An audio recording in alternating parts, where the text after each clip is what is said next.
Hello everyone, my name is Brayden, this is Airless Cool 9, and in today's video I want to do something a little bit special. So I haven't done a whole lot of homebrew videos on my channel, even though I actually spend a lot of time doing homebrew content in my own personal time. So I wanted to showcase some of the homebrew that I do, not only for myself, but for my players in my Dungeons and Dragons campaigns, and that is the fact that we are now running the 5.5 edition of Dungeons and Dragons, and because of that, there's not a whole lot of content out that has been made for this revised edition. So to combat that, I have been working on porting a bunch of older Dungeons and Dragons content from normal 5th edition to be a little bit more savvy with the 5.5 role system, the 2024 edition of Dungeons and Dragons. And I wanted to showcase one of the subclasses that I did a lot of work on to make interesting. So I wanted to talk specifically in this video about what I have done for the War Mage. As some of us know that have been keeping tabs on Dungeons and Dragons content, there is a new book coming out this September called Arcane Unleashed, and based on the playtest material that we have been able to take a look at for the past few months, even up to a year, we have not seen a revised version of the War Mage. And since that is going to be coming out in September, I felt like this would be a fun time to showcase a revision that I did for the War Mage. So on my screen, I have my version on the left, and to the right, I have the old War Magic subclass that I have based this revision off of. So as you can see, I have already done some work here. I have lowered the amount of descriptive text for the subclass itself. I also had to come up with it's not exactly a subtitle, it's like a descriptive epithet for the subclass itself to kind of tell you what the subclass does. So I made one up for the War Mage, and that's what I came up with. It's probably not the best option I could have come up with, but it works for now. I also changed the name from War Magic to War Mage because in 2014 Dungeons and Dragons, or prior 5th edition, for example, the Abjurer, as it is now known in 5.5, was called the School of Abjuration. So names have changed slightly in the revised edition for 5th edition. So in that same flow, I have updated War Magic to War Mage. So that is the name for this particular subclass. So I don't want to go a whole lot into the descriptive text because really it's just descriptive text and it's just telling you what the subclass is supposed to do. So I want to go ahead and get into what I have changed really with subclass features. So first up, we can see in 2014, or at least 2014 5th edition Dungeons and Dragons, the second level feature, Arcane Deflection, had a mechanic to where you could take a reaction to grant yourself either a bonus to armor class or a bonus to a saving throw, whenever you are either hit by attack or you fail a saving throw. And it was a feature that you could use essentially every other turn because it had a weird recharge effect to it. But it's not a very interesting feature and it's not very good. So I wanted to do something really special when redesigning this particular feature because I wanted it to be something really interesting and something that would provide an interesting mechanic as you gain levels in the subclass. So this is kind of what I ended up following on. So in the 2024 revision for 5th edition, 5.5, subclass features got moved from level 2 in Wizard to level 3. So now all subclasses start at level 3. So in my revised version of the War Mage, at level 3, you still get a feature called Arcane Deflection, but now it lets you always have the shield spell prepared. In addition, you can now cast shield without expending a spell slot a number of times equal to your intelligence modifier per long rest. And you also regain 1 expended use of this feature whenever you use Arcane Recovery. So I wanted this to kind of be the bread and butter for the subclass. Now you have a wizard who is very attuned on protecting themselves from attacks. So now they have a go-to reaction to raise their armor class with shield, and you have free castings of it now, which is really good, honestly. But I really wanted this to be the main core mechanic of the War Mage. And yeah, I did lose in this provision of mine the ability to gain a bonus to saving throws, but I felt like the War Mage in its essence, as the descriptive text kind of implies, blends abjuration and evocation spells into a mesh that flow off of one another and build upon each other to help you achieve not only more damage, but also protect yourself better in combat. And I really wanted to exemplify that in the War Mage. So I redesigned Arcane Deflection to let you always have shield prepared and you gain free castings of it each long rest. So I felt like that is a really good benefit, and it is a definite improvement on Arcane Deflection.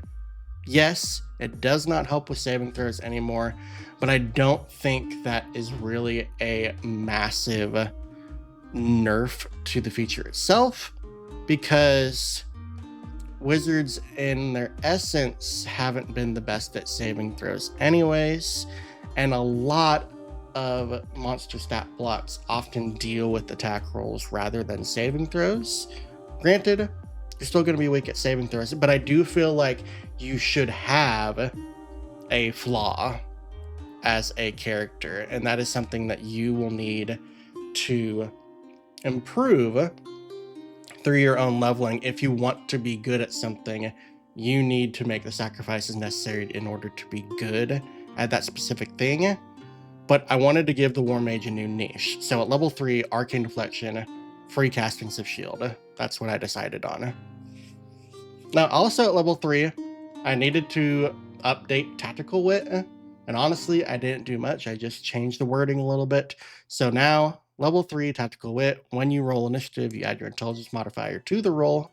Exact same feature, just updated the wording to fit the new grammatical structure of 5.5.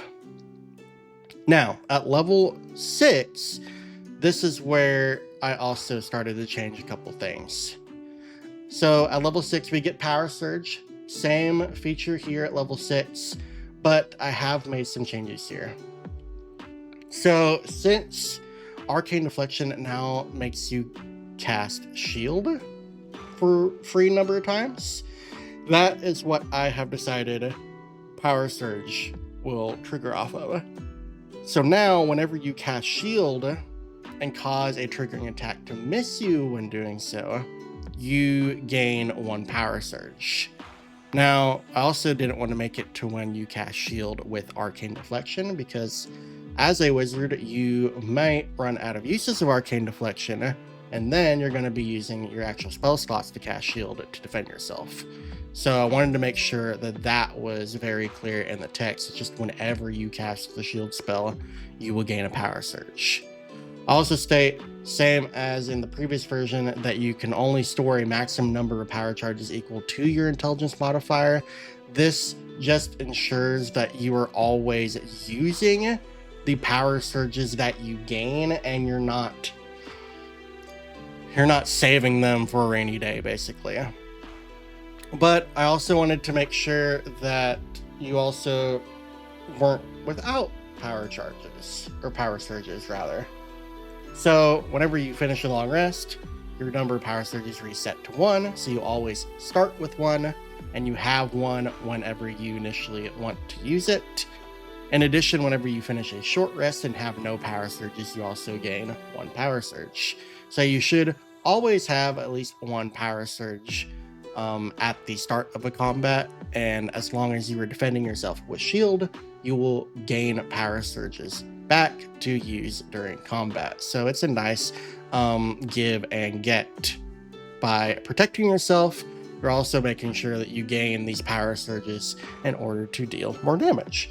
And that is in fact what power surge does. So at the very last paragraph for power surge in this revision of the feature, I added that once per turn, when you deal damage with a spell, you can expend 1 power surge to deal extra force damage to 1 target of that spell.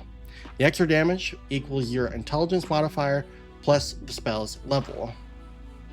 In the old version, this extra damage was only equal to half of your wizard level, which wasn't really a lot, and it didn't scale very well. It has a very slow scaling curve, and just didn't feel very, it didn't feel powerful, it didn't feel meaningful. So I wanted the damage to be, or the extra damage to be interesting, and I wanted it to scale in a unique way. So not only do you use your intelligence modifier to determine the damage, but the extra damage is also dependent on the level of the spell that you cast. Now, this is pretty interesting, because not only could you use this on, say, a cantrip, which is a level 0 spell, so now you know that you're only adding your intelligence modifier as extra damage whenever you use a power surge to add extra damage to that attack. But now you know that when you're casting a leveled spell, it's going to be your intelligence modifier plus the level of the spell. So the higher of the level spell that you cast, the better the extra damage is going to be. So there is a interesting power curve to power surge now. So that's how I redesigned this feature. And yeah, I think it works pretty interestingly, and I haven't actually tested it out myself, but I imagine there's a really interesting give and get with it, because not only are you protecting yourself by casting shield, but you're also gaining the power surge, which you can then use to increase the damage of the spells that you cast. So it's a nice buffing effect, while also maintaining that you are very defended as well. So I wanted to make sure that that flowed very nicely, and that's kind of what I fell on with my updated version of a power surge at level 6. Now we're gonna get at level 10, and I have done some interesting changes here. So first off, I wanted to bring an eye to the fact that Deflecting Shroud was the level 14 feature, the capstone feature for the subclass. I have now made that into a second level 10 feature. And one of the reasons I did that is because I changed how durable magic works slightly, and it's not a very powerful subclass feature, so I didn't want it to be the only thing that the War Mage got at level 10. So I switched some things around, and now we have 2 subclass features at level 10, and we have an entirely new subclass feature at level 14. So Deflecting Shroud now states that when you cast shield and cause the triggering attack to miss, because that is what Arcane Deflection does now, that's why we've replaced this text here, you can cause a number of creatures equal to your intelligence modifier, with a minimum of 1 creature, so you're at least targeting 1, that you can see within 30 feet of you, to take force damage equal to half your wizard level, rounded down. So this essentially does very closely what Deflecting Shroud does. However, now it's, instead of it just automatically being 3 creatures, it now scales with your intelligence modifier. So there's the potential for it to be more than 3 creatures, depending on what your intelligence modifier is. And let's be honest, at this point, it should be at least +4. But it has some potential going up to +5, which would make this feature even better at later levels. And it's only damage equal to half your wizard level, which isn't crazy, because at level 10 that's only going to be 5 force damage, and it's only targeting a certain number of creatures. But it is free extra damage when you cast shield and have the trigger, the triggering attack miss you. So now we are scaling up the fact that you are really wanting to cast shield as often as possible, because you have free uses with Arcane Deflection, so you're going to be wanting to cast shield to protect yourself. Not only that, when you cast shield and cause an attack to miss you, you're also gaining a power surge, which then allows you to deal extra damage when you cast spells. And now, whenever you do cast shield, in addition to gaining that power surge and gaining the +5 bonus to AC to protect yourself, as long as the triggering attack misses, you can then deal additional damage to a number of creatures equal to your intelligence modifier, and that'll start at 5 force damage to those creatures. And I did reduce the range of this to 30 feet because it being 60 feet felt quite powerful with the small changes that I did do to this. But 30 feet is also plenty of distance for something like this in my mind. But yeah, it's not a crazy powerful damage boost, but half your wizard level will scale. It will scale up. Eventually this will be 10 force damage when you reach level 20. So it is going to be something that scales with your level, and it will become more powerful, and it just gives you more reason to cast shield, which is what the subclass is now based around. So yeah, there's this cascading effect. You're wanting to defend yourself with shield, and when you do so, you're being rewarded for using your features. So I quite like the way that that is now set up. Now, also at level 10, we do get durable magic, which is my revision of the old feature. Now, the old feature says that while you maintain concentration, you have a +2 bonus to armor class and saving throws. But let's be honest, there is a lot of times where you might not be concentrating on a spell. Now, it's probably more likely that you'll be concentrating on a spell, especially at level 10, but it's not a guaranteed thing. And so I wanted this feature to really roll back to the whole idea of this is the wizard who concentrates on casting abjuration and evocation spells in tandem with each other, and while protecting itself, it's also dealing more damage with its spells. So I redesigned this feature to what it is now.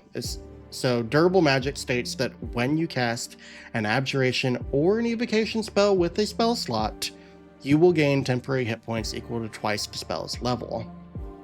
And I feel like this is a pretty nice defensive boost as well, because this still triggers off of you casting shield. Granted, it does not trigger off of you casting shield with Arcane Deflection, which I feel like is by design, because if it did, this would be a lot more powerful than it currently is right now by design. But I also needed to add in a limiter, because there needs to be some design aspect to the feature in order for it to have a balance to it. So that is why I have it scale with you using a spell slot to cast spell, because that helps determine how many hit points, temporary hit points, you will gain as a defensive buff when you do so. Now, this does mean durable magic is going to work very well with you casting evocation spells and then using power surges to boost it, because yeah, you're already expending the spell slot to do that, so you may as well get the bonus by doing so. And so yeah, this is just giving you a defensive bonus that you would not otherwise get, and it will also be really important later in combat as well, because if you are using the features that you are given, you're eventually going to run out of the free castings of shield, and then you're still going to want to be casting shield to defend yourself, because you'll be getting power surges, you'll be using deflecting shroud, and then in addition, if you're casting shield with spell slots, then you're going to be gaining those temporary hit points to help defend yourself. And so this is just a really low maintenance defensive subclass feature, and yeah, it scales pretty narrowly, but it is also going to give you a decent defense when you really want to pop out the big gun. And since temporary hit points don't stack, you're going to end up with the highest level ones and keep those until they go away. But if you're being attacked pretty often, then this is also providing you just a small defensive buff that you wouldn't otherwise have as a wizard. So I quite like the redesign of this, and this is what I ended up going with. So I hope everyone else likes that as well. Now I need to talk about the real interesting thing here, and that is level 14, because this is an entirely new feature that I had to create, and I wanted to have it be something interesting. So at level 14, we have a new subclass feature called Battle Conduit, and this gives us two benefits. So first off, we gain a sub feature called Debilitating Surge. So when you expend a power surge to deal extra force damage, the target of that spell will also gain disadvantage on attack rolls and saving throws until the start of your next turn. So that's kind of fun, and it's a nice debuff effect that will cascade off of you making use of your power surges. So I wanted to give an additional bonus to you using your subclass features. That way you're maintaining using them, and you want to use them as often as possible. That way you can get a interesting effect off of them. Now, in addition to that, I also added in a second sub feature called Revitalizing Surge, because we know wizards are squishy, so we want ways to protect ourselves, and spells do that, because there are some nice defensive spells such as shield, which is what this subclass is now designed off of, but it's not always going to keep you safe. And so at level 14, I added in an additional sub feature called Revitalizing Surge. So if you're reduced to 0 hit points, but as long as you're not killed outright, you can expend any number of your power surges. If you do so, you then regain hit points equal to 10 times the number of power surges expended. Now, this is going to be pretty interesting, because now you have an additional way to use your power surges. So you're going to want to make sure that you have as many power surges as possible, which means you're going to be casting shield as often as possible, which means you're going to be then gaining benefits such as deflecting shroud. You're going to be gaining temporary hit points when you're using your abjuration and evocation spells in combat.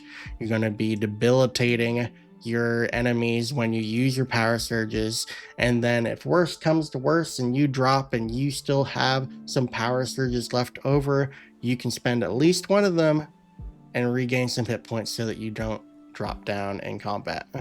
So yeah, that is the big redesign that I did for the War Mage. So yeah, I wanted to focus on bolstering this mage's defenses and strengthening the spells that they cast, and I really hope my redesign kind of did that in a way. I took a lot of inspiration from the older version of the subclass, but there were some things that I just felt that needed to change in order to mesh well with the design.